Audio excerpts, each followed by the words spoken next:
enggak, kita sekarang akan melaksanakan konseling kelompok. Apakah kalian sudah ada yang pernah melaksanakan konseling kelompok? Belum. Jadi belum tahu ya apa itu konseling kelompok. Ya. Jadi begini teman-teman, konseling kelompok yaitu sebuah layanan konseling yang diberikan kepada individu berdasarkan dinamika kelompok. Nah, di dalam konseling sendiri terdapat tema tugas yaitu dari saya sendiri sebagai konselor. Terus di dalam konseling terdapat asas-asas. Yang pertama yaitu asas kerahasiaan. Jadi apapun masalah kalian, apapun masalah yang dialami seorang individu, kalau sudah diceritakan di sini, berarti kita harus menjaga masalah tersebut. Kita nggak boleh menebarkan masalah kita masing-masing atau masalah orang lain kepada orang lain juga, seperti itu. Terus yang kedua, asas kesukarelawan. Jadi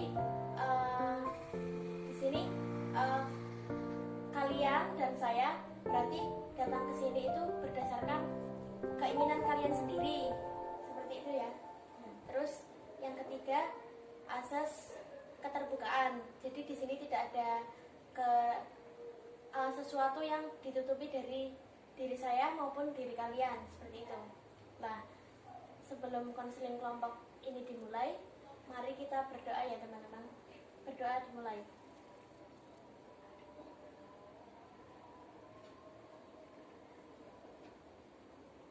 Doa selesai. Jadi di sini saya akan memilih tema tugas yaitu dari saya. Di sini saya akan membahas tentang fenomena yang masih viral di dunia ini. Jadi masalah pandemi COVID-19. Menurut kalian apa sih dampak yang terjadi dari virus tersebut? Yang pertama dimulai dari Mbak Siti. Oh iya Mbak Ana, mohon maaf. Bagi saya itu untuk mungkin pendaftaran ya Mbak, karena saya kan baru lulus SMA. Nah saya itu akan insya Allah nanti akan melanjutkan, dan nanti maksud saya pas pendaftaran itu online semua Mbak, jadi susah gitu loh. Kadang juga jaringannya kan lemot gitu ya. Kuotanya juga tidak hemat, boros juga sih. Nah seperti itu susah lah, pokoknya online semua jadi susah. Ya, dilanjut Mbak Hikmah. Bagi saya dampaknya yaitu mendapat tugas online yang sangat banyak dan tidak mendapat uang jajan. Oh, seperti itu. Dilanjut Mbak Siti. Kalau menurut saya dampak dari pandemi COVID-19, saya kan pedagang. Jadi dampaknya itu ketika semuanya online, omset saya jadi menurun, orderan pun jadi menurun. Jadi mereka tidak seperti biasanya orderan lancar atau bisa borong sampai berapa banyak gitu. Intinya dari dampak pandemi ini orderan dan omset saya menurun. Berarti mbaknya itu mengalami kerugian seperti itu ya? Ya kurang lebih seperti itu. Ya. Lah, menurut kalian dengan dampak yang terjadi di dalam diri kalian masing-masing itu bagaimana cara menyelesaikannya? Mungkin Mbak Siti bisa membantu masalahnya Mbak Ana atau sebaliknya.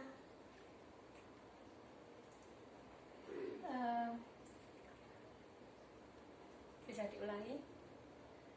Maksudnya di sini kan berarti ini masalah kalian sendiri, tapi kan bisa dipecahkan melalui konseling kelompok. Berarti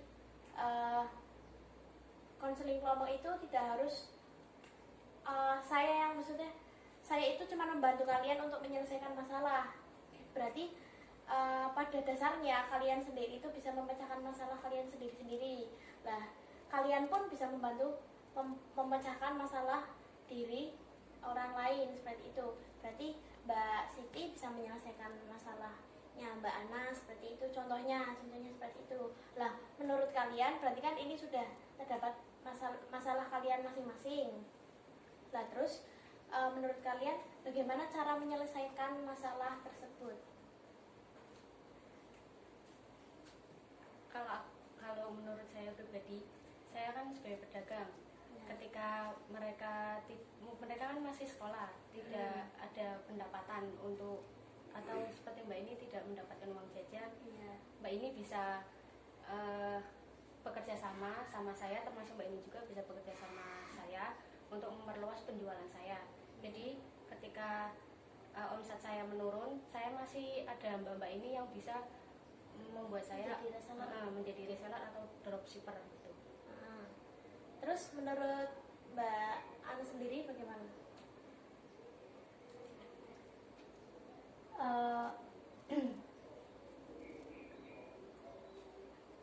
Ya mungkin untuk ini ya Mbak Hikmah sendiri, mungkin agar bisa berhemat ya kalau misalkan tidak ada uang jajan itu ya, tapi pasti orang tua itu ngasih lah, itu kita harus hemat. Mainan HP-nya itu harus apa ya, kayak dijadwal gitu sih Bu. Biar kuotanya itu ya nggak cepet habis, karena kan tugasnya numpuk banget kan, tuh online semua. Ya. Terus bagaimana menurut Mbak Hikmah? Apakah ada pendapat untuk menyelesaikan masalah ini? Ya sedikit menambahkan ya. Jadi menurut saya kalau masalahnya Mbak Siti ya seperti itu, tadi yang sudah dibicarakan Mbak Siti kepada Mbak Ana itu bisa saja dilakukan. Terus untuk menambahkannya lagi, berarti Mbak Siti harus memperluas jaringan. Artinya harus mempunyai sebanyak mungkin reseller seperti itu ya. Nggak cuman Mbak Siti maupun Mbak Hikmah seperti itu. Lah terus lanjut masalahnya Mbak Ana itu bisa lebih minta tolong kepada mahasiswa lain atau mahasiswa yang sudah menjadi maksud saya kakak tingkat. Berarti Mbak Hikmah kan Mbak Ana itu kan maba. Lah Mbak Ana kan berarti belum bisa caranya untuk mendaftar secara online. Lah itu Mbak Ana bisa meminta tolong kepada kakak tingkat Mbak Ana seperti itu ya. Terus untuk Mbak Hikmah, saya menambahkan bisa seperti tadi Mbak Hikmah menjadi resellernya Mbak Siti, itu kan bisa menambah penghasilan walaupun sedikit demi sedikit pasti akan menjadi bukit seperti itu.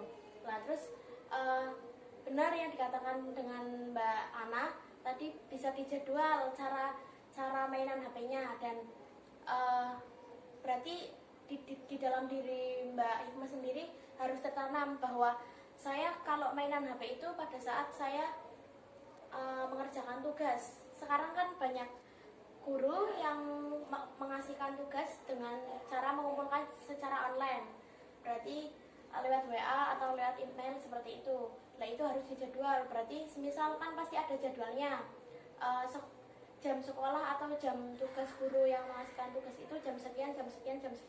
Nah itu bisa dijadwal seperti itu, jangan terus-terusan mainan HP. Itu kan kalau terus-terusan mainan HP pasti akan memperboros kuota seperti itu ya.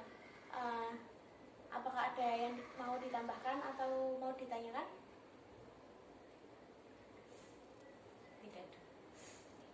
Ya udah, sepertinya ini jamnya sudah melewati atau mendekati 10 menit, jadi saya tutup konseling kelompok ini saja ya.